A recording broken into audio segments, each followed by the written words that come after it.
Welcome everyone, one and all, to my reaction to Season 3, Episode 2 of Heartstopper Home. Now, obviously last time we did have the episode of love, both in terms of the word being said, and also getting to see it with all of these beautiful young people. I mean, that friendship group is like pure goals. Like, to ever have a group of friends like that, you have won the lottery in life, so do not waste it. But yeah, it was a great reintroduction to the show, seeing everyone after so long. It was a really beautiful opening. Like I said last time, I do know that this season is meant to get a little darker than we have previously. Obviously, Season 1 was very lighthearted, not much darkness, a little bit there. Season 2 started to go into it a little bit. Season 3, I've heard, goes into it a fair bit more, and I'm very excited to get to that. So I hope we start to see elements of that this episode. I mean, I say hope. Obviously, it's going to be sad and it's going to be emotional, which I'm not asking for pain, but you know what I mean. When you get to see people grow up and go through struggles, it is just a part of life. And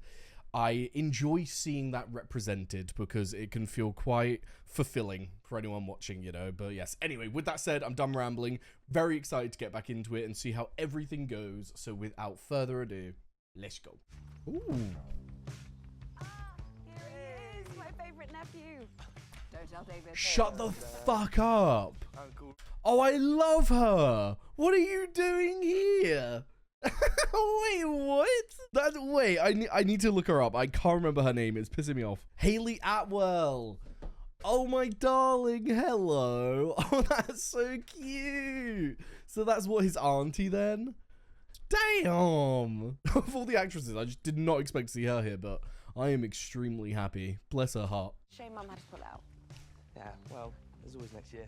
Oh, I completely forgot the casting announcement. I remember that ages ago that she wasn't able to make it. Aww. Ah, look at these two. Fucking smitten. What a beautiful night, what a beautiful Oh, he's literally refreshing. Oh my god, Charlie. God, not Charlie imagining an entire makeout session. All right, mate. He wants what he wants. Yeah, probably best. This is the problem. It's like, even I don't know how to handle and like navigate this kind of situation because I've never been through something myself and I've never had anyone around me who's been through any kind of eating disorder. So would saying, have you eaten today, be detrimental? Or does accountability help in some way, or does that just breed shame? Does it not actually do anything good?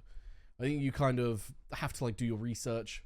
It must be individual as well though, surely it's one of those things that's like so ingrained as to like the why you were doing it is the most important thing, because I assume that then differentiates how you would try and help, how you would try and heal and get to a better place. You figure out like the root cause of what is doing this, but God, to find the root cause, it's like some people know it and are just like ashamed and don't want to admit it. Some people really, they've just like blinded themselves from it. So I hope that Charlie is able to recognize where it's coming from and is able to try and seek help. But I think it's one of those things, it's going to be a bit of a long journey. Can you tidy up a bit in here, please? The room looks a mess. Interesting. Do what? You know what? Yeah. Oh, they haven't spoke. Okay, I was like, what, girly? What are you talking about? It was fun. Oh, that's still playing on his mind then, okay. Not surprised. It's kind of like one of those unsaid things that's in the air. Neither of you knows how to speak about it. So we were in the sea, and Nick was like, he said that he was worried that Intriguing. I wonder whether he was going to actually tell her, because I feel like family can sometimes be worse. Charlie, Nick, Well, that's awkward. Charlie, I don't see any tidying. hang on, Nick, Okay, come on, put the phone down. You can talk to Nick later. Charlie. Oh no. This is always one of those really hard things to watch, isn't it? We need to have a talk about Nick anyway. You shouldn't be staying late around his house. You're too young to be having sex. What? Charlie, I'm not... My God. No, that's not what I said. Mum, you're literally making a problem out of nothing. I'm only saying this because I'm worried about him. Well, he's on holiday. Yeah, for 3 weeks, intriguing. So I guess you've got nothing to worry about. Charlie, can we... I think she's going through one of those very human moments of like having a problem in front of you but not having the tools to navigate it.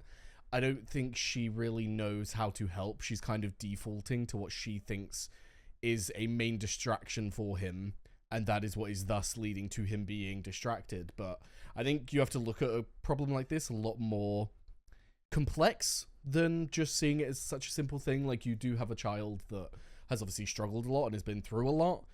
Nick could very much be that one thing that is keeping him happy. Now, obviously, his mum does not know about the eating disorder stuff, so that's a big part, like, that's a big piece of information that she does not have, and would thereby not be taking his, like, mental health right now into consideration. But you gotta be really careful when he has found this, like, one thing that is truly making him happy, and you are the obstacle standing in the way of that, because you could really fuck with your relationship with your kid, because you basically become the person who is, like, stopping their happiness. But it is one of those things as a parent that you do have to go through, though. You can't be the one who always says yes and always says that they can do whatever they want. There should be some level of boundaries there, but yeah. I think she came in with the right message, because I do think that she does have a right and should be cautious of something like this with her kids staying late and everything, but she did not come about it in the right way, as evidenced by Charlie exploding and leaving the room. Can you please not undermine me like that in front of him? You were being too harsh. I always say the wrong thing to him. Yeah, see what I mean? It's like she doesn't know how to help, and it's like that alone is frustrating, but... I was just talking to my boyfriend. Your boyfriend? Well, we have a lot to catch up on, don't we? How about once I've unpacked, you give me the full story over a glass of red and some breadsticks. Oh, beautiful. Glass of red and some breadsticks. Fuck, girlie knows how to, like, throw down. I love aunties. There's just a vibe there. You know what I mean? Oh, hello, you two. Hi. 11 o'clock on the dot. Mm-hmm. You know me. Oh, he knows you very well. Intricately, some may say. Morning, all. Oh. Morning. Bro, that did not need the level of attention that you gave it. Yes. What the fuck was that? You are playing a very dangerous game. Fun, no? Oh, I know. If the kids find out. Oh, hell. I know. Actual hell. I'll be good. That was so cute. I'm sorry. I'll be good. What a cutie. Can I just get a good look kiss? You absolute weirdo. Bless. Elle's hair this season has been fucking fire. Good luck, you two. And remember, bad grades aren't the worst thing in the world. Oh my god, you are the Slitheen from Doctor Who. Don't think I didn't clock you immediately, girly. Hello. Been a good couple of decades, maybe 1 decade actually, Harry, if you use your brain. Yeah, wow, what a little fucking throwback. Hello, love. I would assume this is a relation of Tara? Because, like, well, maybe Darcy's in contact with her grandmother, but obviously not mother, so... Oh, fuck, I'm fucking stupid. Yeah, Darcy's grandmother. My god, Harry. We literally spoke about her last episode. Yes! Christ. Well, there's no surprise there. Oh shit, I forgot they've moved to the number system. I have no fucking clue what these numbers mean. Fucking hell, Tara. I hope you'll be joining our Roxbridge prep group in September. Is Tara a fucking genius? I was unaware of this. Pop off. That's decent, right? Sorry, I'm very nosy. I felt like this would be quite revealing of the type of person he is.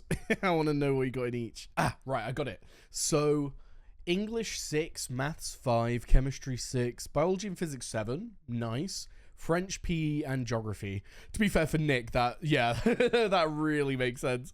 I'll give PE and French being up there as his top. That's so funny. I love that. Has he got the Heartstopper thing on the back of his phone case? Is that what that is? The leaves? I passed all my GCSEs. You just go, Fantastic! yes. We're not surprised, are we? No. We really need to meet Charlie. I'm dying to know what he's like. There's something about her accent holding that wine glass that just made me feel so at home.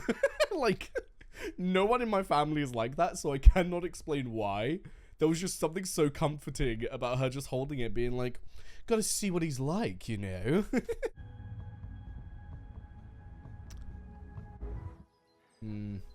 It is sad that even while, like, on his holiday, he's this worried about him, you know? Because he still doesn't feel like he can talk to him about it based on his reaction or that. Nick. Nick, if you're sending that to Charlie, bro's like pulse is about to go. Uh-huh. I thought we were all going to Nando's to celebrate results. Oh, That's Nando's the only reason celebration. that I'm Beautiful. here. Oh my god. It's the only reason I'm here. Things happen, though. It sucks in the moment, It's but... just you and me then. Okay, nah, all good. Another time. Oh. Yeah, definitely. Oh, Isaac. You could offer to do something else with him, though. Say, like, oh, I've got dinner plans, but you know what I mean? But anyway, this problem is a lot more complex than trying to figure out. Charlie was obviously in his head about that. Was that Jonathan Bailey? Am I like... I know he's in this at some point. Is that him? It looks like his build. Not that I know of his build, so I definitely don't look at the man. You're abandoning me again. Oh. I don't want to see Mum. Oh, intriguing. So it's already begun. The pushing away. Charlie, calm down. Stop just tapping.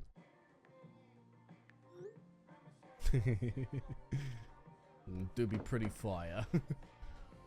I assume he's in his head. Maybe he's not as comfortable with his body. Is that where he was coming from there? Would make sense, given everything we know. You look like a lovesick puppy, dear nephew. Always with a wine glass. I love her. I am a qualified psychiatrist, so actually I make the rules. Fair. Fair.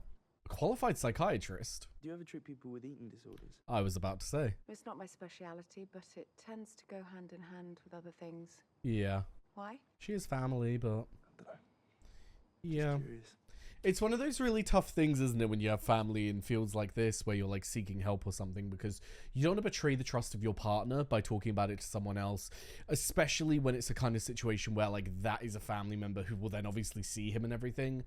It's one of those really tricky things to navigate. I think it very much depends on your relationship with your family and whether you think that they would like completely understand, which, to be honest, if she's a psychiatrist, she's probably the best person of anyone to talk to, but then again, runs into the issue of feeling like you betrayed your partner. So I don't know. One of those tough areas where even if it comes from a place of care, it could still be hurtful. So I suppose you have to know your partner and know how they would feel about this kind of thing before navigating it. But he is a young guy, so I'm not going to blame him if he wants to just ask her about it and try and get information. He's bloody desperate. You need a nice poster of a handsome boy up there.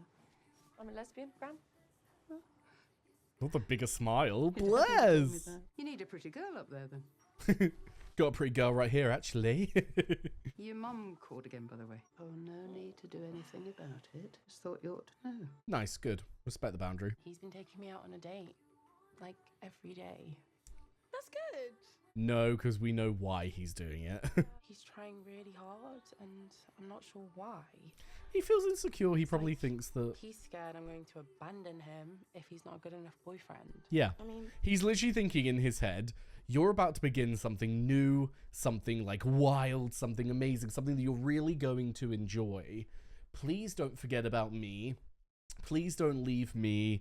It's a place of insecurity. It's plain and simple. I think it's Tao 101 from what we've seen of him so far. It's sad because you wish that he had a better opinion of himself, that he wouldn't be feeling so much like she could so easily leave. But again, they're young. We have to keep that into consideration as well. Even while we explore quite mature topics, we have to keep like rounding back to that and being like, they're obviously not going to have the best skills when it comes to navigating these things. how can I make him feel more confident and relaxed about our relationship? I just don't know what to... Are we really? I don't necessarily think it's your thing to solve, but I would be openly honest with him about it. See if there's anything that he can do to try and help himself. Been ages since I wore a skirt outside of school. I'll take that. Thank you. Will you take good care of it? Yeah, It will miss me. I'm sure it will. Intriguing. What's this? We're lingering. I suppose we will explore that idea later. Oh, maybe about gender expression? Because Darcy did mention something about gender last episode, didn't she? What are you up to? Nothing much. I do have a question, because Charlie avoided going to Nando's. He also avoided when Isaac was talking about a movie now or something. It's like he's avoiding everyone and everything. Is it getting worse? Is his his issues getting worse overall? Or is this one of those things where because Nick brought it up, it's suddenly become a lot more real and it's always on his mind because him and Nick both think it but aren't talking about it? Like one of those really weird what you call it, like, it's like a line that neither of them's crossing, but they're very well aware that the line is there. He just seems to be distancing himself, which is concerning, especially when the person that he's, like, one of the people that he's closest to, I'd say he's very close to Tori as well, but it's a shame when one of them is not there. Talk to me. Aww. What's up? I'm worried. I don't know. Oh, bless. I love you. Oh, she can obviously tell something's wrong. My mum found this when she was clearing out the loft. It was my dad's. Oh. We've been like trying to give some stuff away. He was always using this when I was a little kid, so I thought I'd keep it. Do you think that's why he might be being a little bit weird with Elle right now? It's like multiple things piling on. Maybe going to the school is affecting him, and equally if they're going through his dad's stuff, that's going to bring up those feelings of abandonment again, which would then link to his relationship with Elle. So I wonder if they're going hand in hand at the moment. I wish I'd met him. Oh, he would have loved you. He was so creative. He'd always be taking photos of me. I'd hate it. I'd never sit still and pose for them. This is so sweet that he's talking about that with like all the photos that he's taken in the background.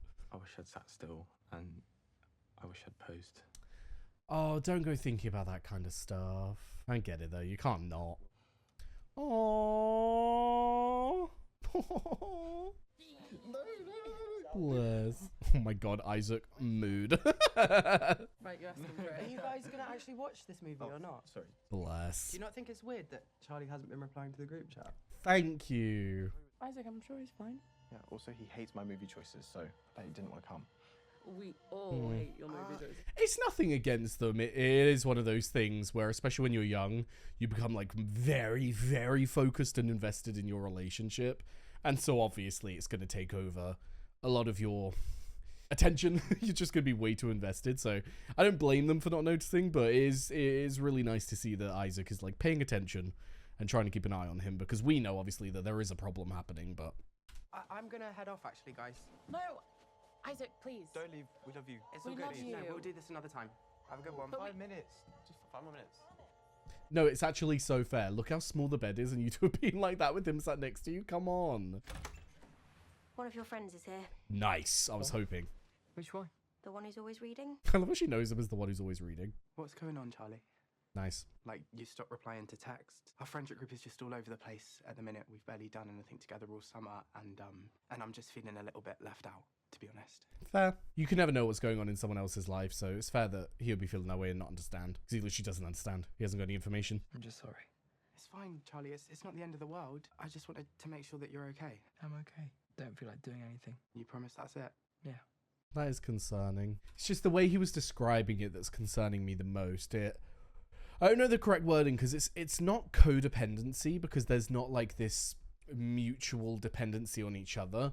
Obviously we're seeing a lot of it right now, but Nick is still on holiday enjoying himself, and the times that we've seen him kind of obsess is because he's genuinely worried because Charlie's going through something. But what's worrying me with Charlie is I'm afraid that he has become way too dependent on Nick as a way to support his own mental health, because although it's fair that it would help you and everything, if that is your only method of helping yourself and that is why he's being that's why he's doing a lot worse right now, that is concerning, and that's something that we should try and work on, because when you get into situations like this, that's where it becomes an issue, and you don't want it to then fall into a pattern of, say, Nick feeling like he can't leave at all because he's worried about you. Like, it can affect so many things around you, but the main thing that it's affecting is that it's making you feel absolutely awful in the absence of someone else, which it's fair to miss them and everything, but it does scare me if that is the only reason as to why this is so much worse right now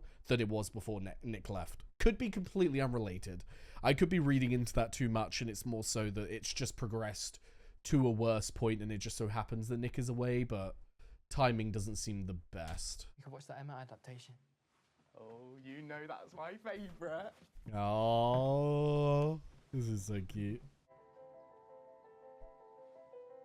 Oh, I love this friendship group. They're so fucking cute.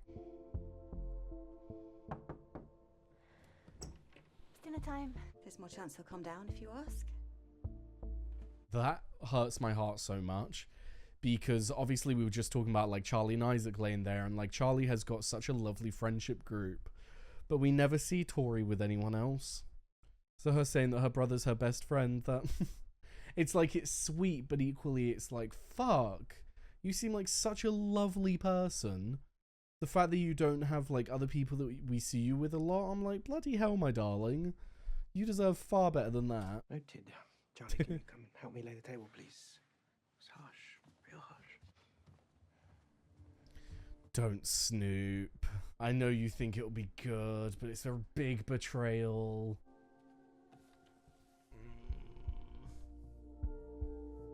Oh, okay, that's very good in the grand scheme of things. She's aware, can try and help from the outside, but I don't know.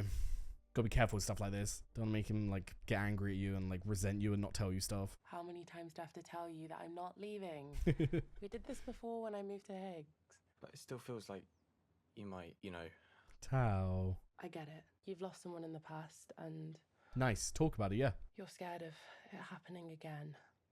Because, like, I think it's an uncomfortable moment, but I think it's a very important moment to show this person who obviously has this very vulnerable part of themselves that they don't, it's like, he can talk about it on a base level, but he can't talk about the root of it, which is his father leaving and that being such a painful thing for him. So I think it's very good to acknowledge that, like, even though it hasn't been said, you know where this is coming from.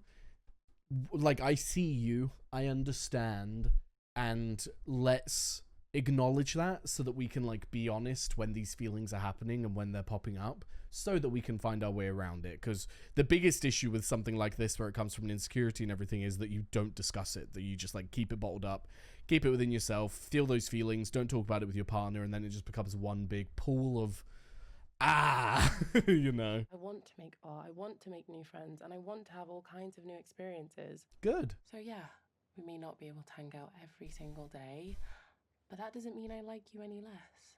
Set boundaries, but also make yourself clear. Beautiful. If only everyone had these communication skills. The world would be beautiful. I love you. Wait, really? No, I was actually No, joking. I'm clearly joking. Say mind. I love you. I'm so happy Tao changed his hair. Like, Go and do nothing. he looks so good. I just keep imagining his old hair and I'm like, ah.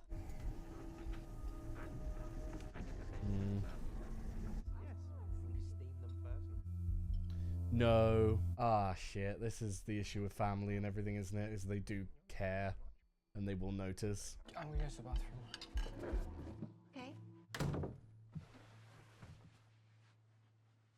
It's evidently becoming a big problem, though, so a part of me does hope that the parents do cotton on, because he does kind of need it. You okay, Nick? Yeah, I just gotta go and talk to Charlie. I'll catch you guys up though. Okay. She knows. She knows. Come on now. She's a professional. She's seen so many things. She can obviously tell he's anxious about something. He's worried. He's mentioned eating disorder. Gotta talk to Charlie. This is what I mean. It's like, it's sweet that he has that smile, but the fact that out of everything at the moment, it's the one thing that's making him smile. It's concerning.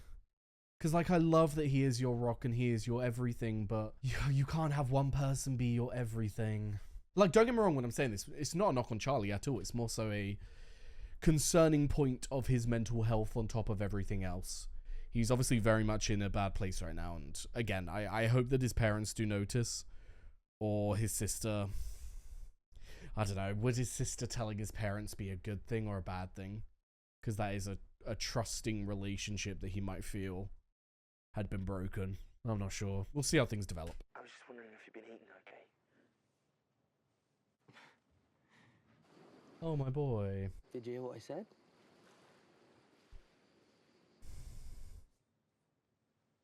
Oh, this is a tough watch. This is a really tough watch. I think you were right. Oh, well done. I think I do have an eating disorder. Wow, that's a major first step. Charlie. No S word. It's gonna be okay. You can talk to your parents. You can get help. I can't talk to them. I can't tell my parents. My mum's not like yours. She doesn't Yeah. listen to me. She gets angry at me. That sucks. Charlie, Oh, no. are you in here texting Nick? We're having a family dinner. I wasn't feeling very well. Okay. Well, what's wrong? Don't know. Charlie, you can't keep skipping dinner. You have to eat. I don't feel well. Come on, come downstairs. I'll get you some paracetamol. That sucks, because she is showing that she does care. She wants to help. It's like I was saying in the beginning, I think she just genuinely is in that position of, you don't know how, you don't have the tools to try and help this problem. And so when your child is getting frustrated at you, you're getting frustrated not being able to help, turns into a back and forth of frustration and anger, and you don't end up anywhere good. One thing that I am confused about is it's very clear that he's been crying. I can very much see that. It does upset me a little bit that she hasn't noticed and spoken about that, but I'm not going to hold it against her, because maybe it's one of those things that she just didn't realize. I don't know, but like he looks like he's crying. I don't understand how she wouldn't notice. Sorry, I love you. I love you. Charlie. That was such a good first step for him, though. Well done, mate. What's going on? You've had something on your mind this whole holiday. Charlie has an eating disorder. There we go. Been getting really bad recently. I'm trying to get him to talk to me about it. Maybe talk to his parents or something, but he says he just can't. I know, it does suck. He can't talk to him about stuff like that. And I don't know what to do now. Sorry to pause here. I am very curious as to like her reply and everything. I have my own thoughts that I must get out before we continue. It's one of those really tough things, isn't it? Because we're in an age of mental health being talked about so openly, and that is beautiful, but the big problem is we are a generation that is very much being open and everything, but our parents are of a generation that wasn't as open, that wasn't very open about things, and thereby that alone can create some kind of drift. But we've obviously seen that Charlie's definitely, at least with his mum, got a major misunderstanding between the two, a big miscommunication on how they're both feeling in a moment, oftentimes ending in an argument when neither of them really means for it to, and thereby he's obviously feeling like he can't talk to his mum. He does seem to be a little bit, like, things with his dad seem less hostile, but it still doesn't seem like he's feeling like he can go to him. Maybe he sees him as like an extension of his mum, like both parents, they'd both be involved if he told his dad, so intriguing. Sometimes it is just one of those things,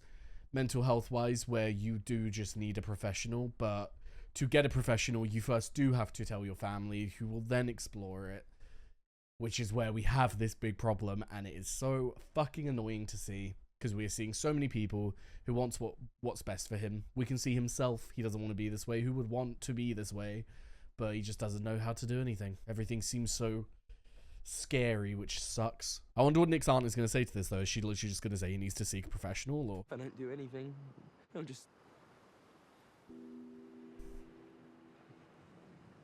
Oh, Nick. I really love him, I know. and I'm scared.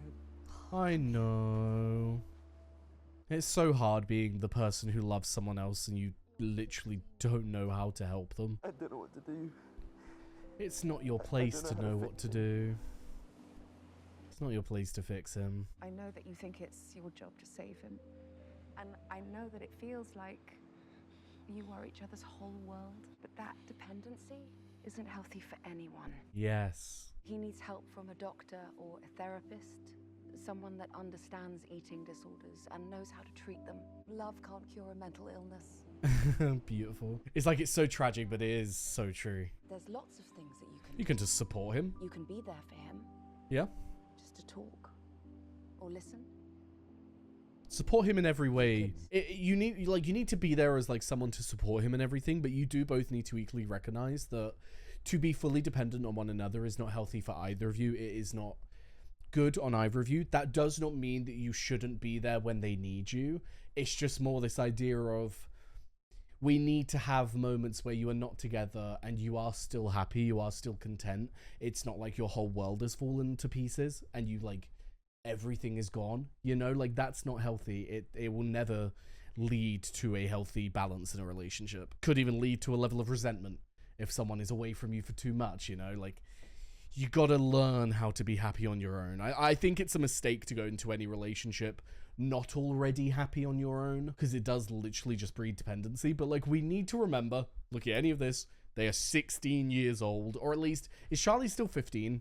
Because I know there's they're in different age groups, aren't they? But yeah, we need to remember how young they are, and this kind of dependency is like, it's expected in a sense. And on those bad days, you can ask him what you could do to help. Nice, perfect advice. Standing together, even when it's hard. Christ. That's love, darling. Yeah. Oh, I love the way she reframed that for him. Took it away from being this like very painful thing and showing it as a like, look, above anything, it just shows that you love him. That's the end. No. No. Oh. Oh, my little heart. Fuck. Honestly, with all of the painful things that we like talk about, discuss, go through, the most painful for me is always when an episode ends, especially on a note that isn't like the most positive. But yeah, we'll get into it in a second. So yes, there we have season 3, episode 2 of Heartstopper, and oh, that was a little bit more rough than other episodes, wasn't it? At least we ended on more of a positive note than we could have. You know, it could have been feeling extremely bleak, very much like a dark cloud was over our heads, but I feel like a dark cloud is over our head, but there is that shining light of Nick's aunt coming through and the advice that she gave him. More so, it's like, it was so nice getting like the technical advice and the actual like advice of you in this position as someone who is with a partner who is having mental health struggles and how best to support them, especially considering he's 16. Like, bless her for giving him that like really positive outlook of basically saying like, look, you're not going to be able to fix him. You're not going to be able to help him in the way that you are seeing, but that does not mean that you cannot help him in other ways.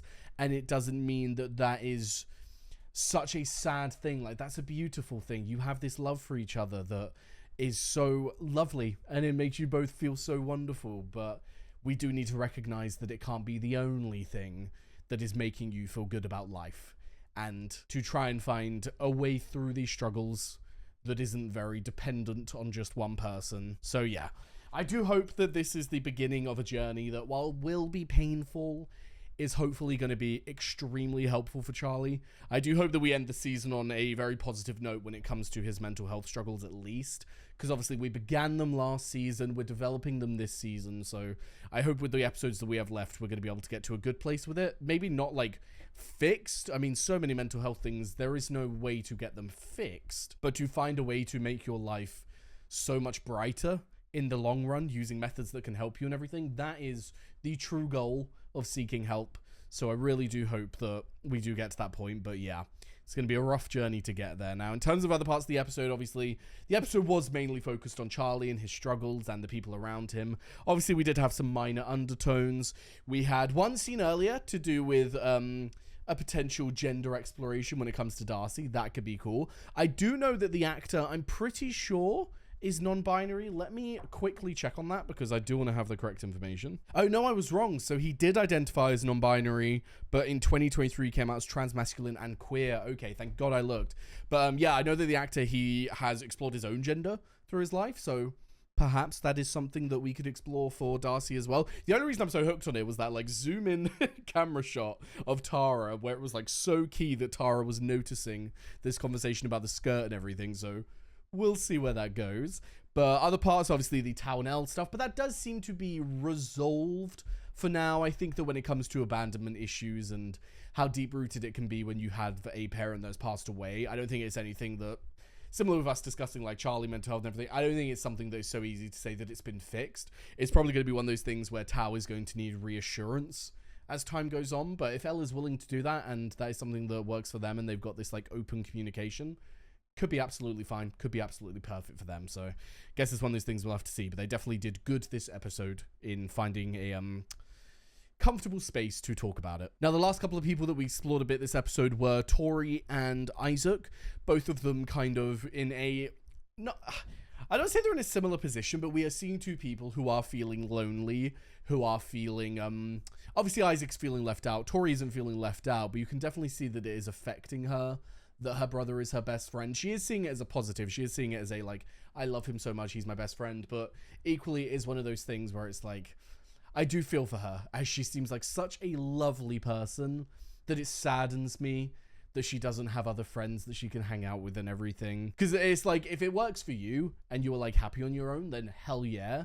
But just the way that that comment was worded about probably my brother, sad, lol, it's like, does she want friends? Does she just have like a really hard time finding them? It breaks your fucking heart. But flipping over to Isaac, obviously, especially when you're young, it happens at any age when you get into a relationship and everything, but especially when you're young, you become so codependent. You just spend all your time with each other.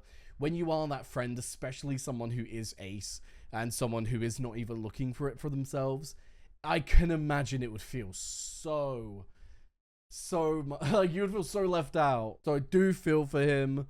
I do hope that he can also find another medium to help himself feel good, because obviously his friends are quite distracted. But yeah, seems like everyone is going through something this season, which, while sad to see, they are growing people, so it does make sense.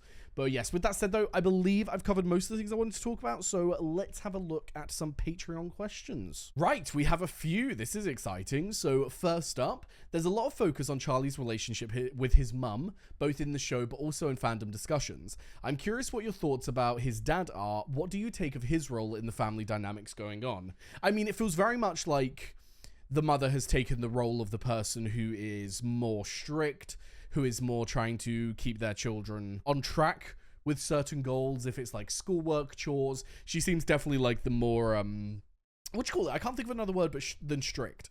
That is like the only thing that's coming to my mind. But the dad seems a little bit more laid back. You could argue that he seems a little bit too laid back in this dynamic, because it does kind of like leave his wife in that position of being the only one who is the one who's like making them do things, thereby she becomes the villain in their minds, and he just comes along and does the odd, Charlie, do you want to come for dinner, you know? But that being said, I don't think it's fair to make a comment like that fully, because we don't get to see them every single day with every single issue.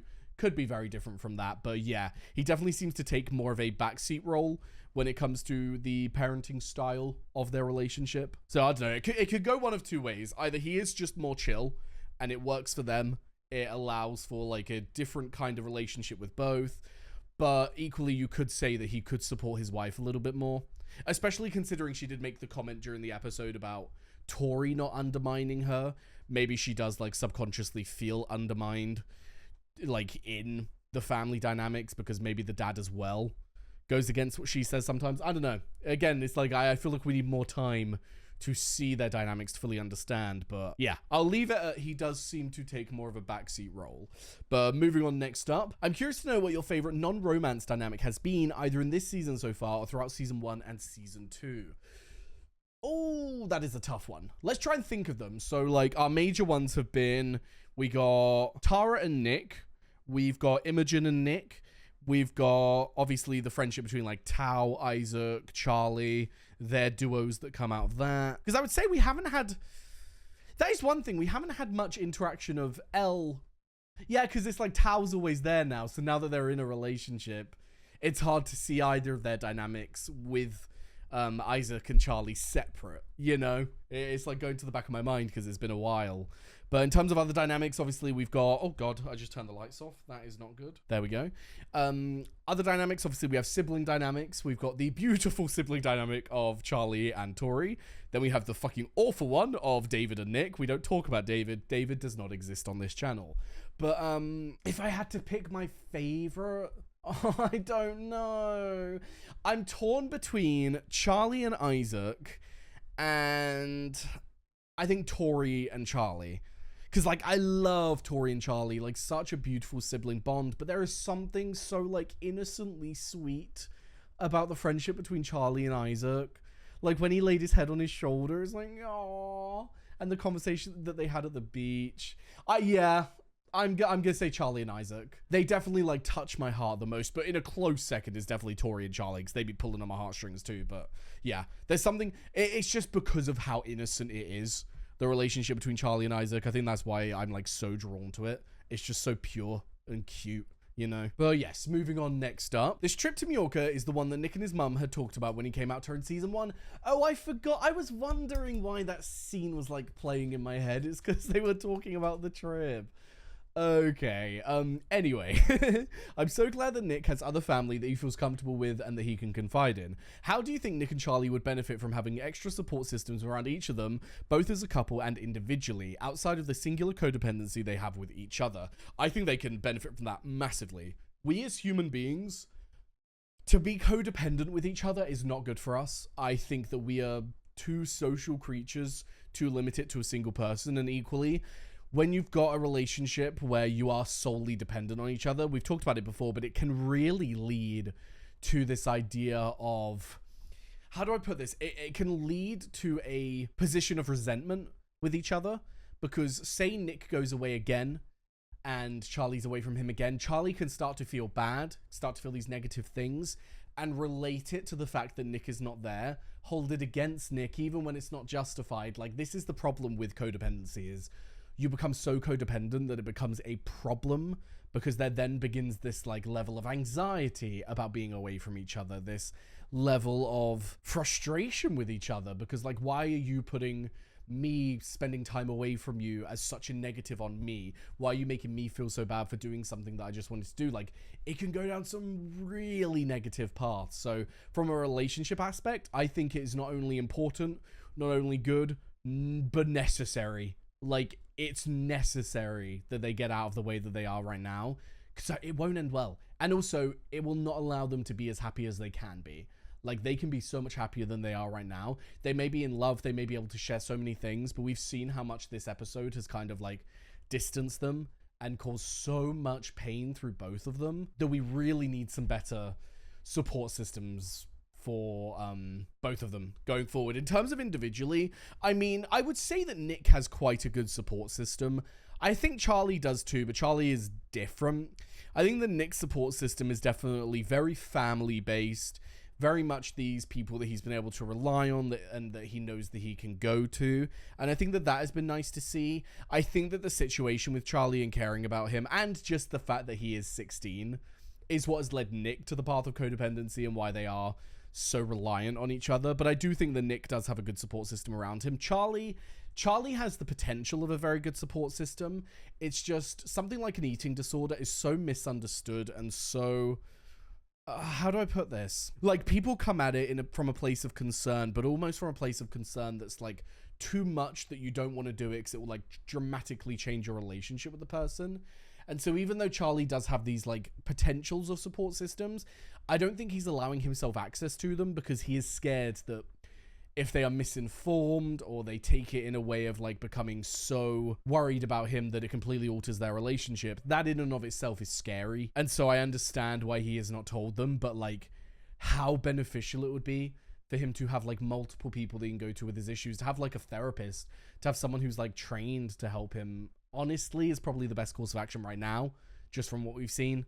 It doesn't seem to be this very like, I don't want to like minimize, but you know what I mean when I say like milder issue, in the it can be helped through like ways to try and help yourself. This seems like a very deep-rooted problematic issue that we need to solve and that he does need to go to a professional about, in my opinion. But yes, anyway, moving on. Next up, I think this is our last question. Yep. I think that Charlie's parents are too focused on his relationship impacting his academics and are blind to the other reasons and factors that can be affecting his academics and behavior, both in season 2 after the parent-teacher conference and now. Factors like the outing and the bullying and the fact that they rarely see him eat anything. Why do you think Charlie's parents are putting all the blame onto his relationship with Nick? I think that it's one of those very classic human responses of that being the easier issue. Like, you as a parent want what's best for your child. You do not want your child to be struggling. So even if it's subconscious, even if it's not something that you are consciously doing, you are wanting the issue to be the very best outcome. And the best outcome that they can see for everything Charlie's going through is it's just this relationship. It's just this one relationship with this person. It's his first relationship. Like, it's normal. He's going through things that every kid his age does. They do not want to take themselves to a place of thinking, is there actually something wrong here? Is he struggling? Now, I don't see that as really a, like, negligence thing. I don't see that as a, like, oh, they don't care enough. I see it more as a, like, they care so much that they are so scared to even admit to themselves that a bigger issue could be going on here. I just think it's one of those things where they won't go into full action until they truly understand it, or they see something truly worrying, which is upsetting. It does suck, but I'm not going to hold it against them because I don't think it's coming from a place of not caring. I think it's just coming from a place of, like we've said this whole episode, not having the tools available to support. That fear of not being able to help your child is a big one, and it can push people to do things that they normally wouldn't. But yeah, looping back to the original part of the question and everything, they are absolutely way too focused on his academics. Like I said, I think it just is from a place of wanting the best option, wanting it to be the easily solvable option, and not the, oh my god, my child is hurting and I don't know how to help them. But yeah, as time goes on, I hope that Charlie is either honest or it's like, I don't want something to happen to Charlie that is bad. But if something bad happening is like the catalyst needed to get him some help, I do kind of like want that to happen, if you know what I mean.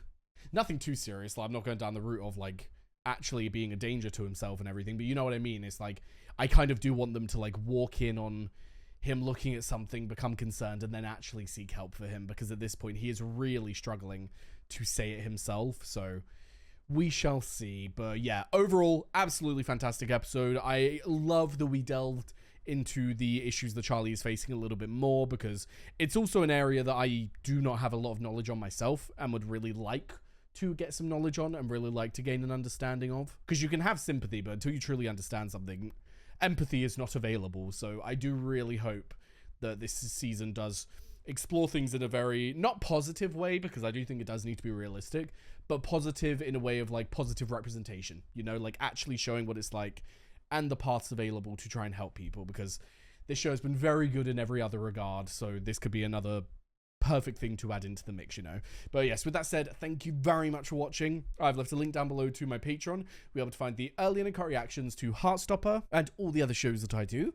Also left a link to my Twitch, my Discord, and my socials, so be sure to follow them if you're interested. And yes, thank you very much for watching, and I hope to see you next time.